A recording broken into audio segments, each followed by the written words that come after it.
Bonjour tout le monde, c'est Bleda, coréen. Je pense que la majorité d'entre vous ont hâte de partir en vacances, n'est-ce pas? Surtout en Corée du Sud. Ah bah moi oui. J'espère que le Covid se calmera très vite et qu'on pourrait avoir une vie normale. Alors du coup, quand on part en vacances, qu'est-ce qu'on fait sur place? Le truc plus important, c'est de découvrir les plats du pays. Donc aujourd'hui, je vais vous expliquer la différence d'habitude au resto coréen et français. Est-ce que vous êtes prêts? Allez, c'est parti!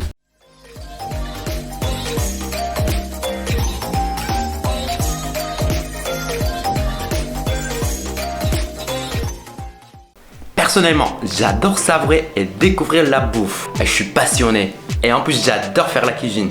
Surtout depuis que j'ai quitté mon pays, la Corée, ça m'oblige de faire la cuisine coréenne moi-même. J'ai pas trop le choix. Vu que la culture est différente, la manière de servir, de manger et de payer ou autre est également très différente. Nous allons creuser petit à petit pour que vous puissiez vous préparer psychologiquement et ne pas être trop choqué. Alors, par rapport aux menus. En France, tout le monde sait qu'on a l'entrée, le plat et le dessert. Ah, c'est pas oublier l'apéro, vous inquiétez pas. Mais en Corée, au resto, on a que le plat et les boissons. Du coup, comment on fait? Souvent, les Coréens ont fait le tour de resto pour chaque truc, plat ou dessert. Chaque restaurant a sa spécialité. En général, il n'y a pas d'entrée. On préfère manger d'un coup en même temps, quel que soit l'entrée et le plat. Concernant la commande. Alors en France, quand on va au resto, qu'est-ce qu'on fait? On va rester devant le resto pour être accueilli par le serveur qui vous dirige à votre place, s'il y a la réservation ou pas. Mais en Corée, la majorité des restos ne prennent pas de réservation. C'est parce que les places se libèrent très vite. Vous allez comprendre pourquoi à la fin de cette vidéo. Du coup, vous allez entrer au resto et vous vous mettez vous-même où vous voulez selon le nombre de personnes déjà sur place. Dès qu'on se soit en à peine 1 minute, le serveur va venir vers vous pour prendre la commande. Mais comment ça en 1 minute? On n'a même pas eu le temps d'ouvrir la carte en fait. C'est parce que souvent certains restaurants en fait ont 1 ou 2 menus, pas plus. Ça veut dire qu'ils sont spécialisés. Bien sûr qu'il y en a qui ont plus de menus. Dans ce cas, vous appuyez sur un bouton au-dessus de la table pour appeler le serveur. Petit info, souvent la carte se situe sur le mur en gros pour tout le monde. 이모 2인분이요. 안녕하세요. 12 seconds later. 네, 음식 나왔습니다.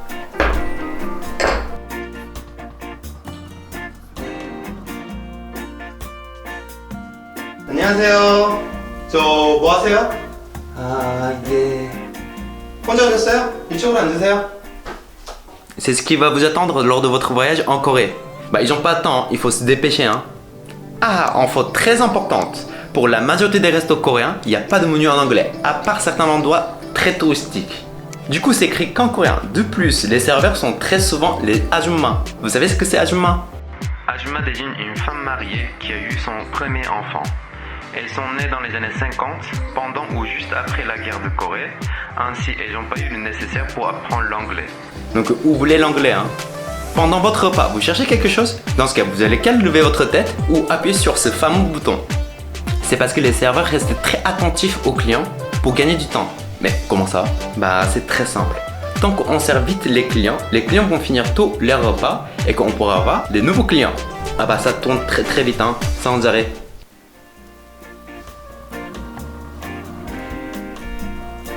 저기요, 소주 한 병만 주세요. 네, 소주 여기 있습니다.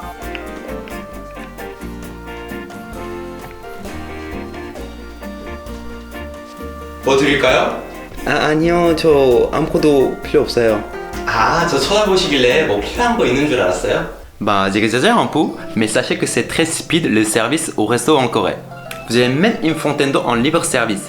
Sinon, les serveurs perdent du temps en allant chercher de l'eau pour chaque client. Payer l'addition. Alors en France, quand on finit tout et qu'on demande l'addition, il y a un jeu qui s'installe avec le serveur pour essayer de choper son regard. Et même pour payer, on doit faire un signe au serveur pour qu'il nous ramène la machine de la carte. Mais en Corée, quand vous avez fini, vous devez aller au guichet, très souvent à côté de l'entrée pour payer. Il y a toujours une personne au guichet pour faire payer au client.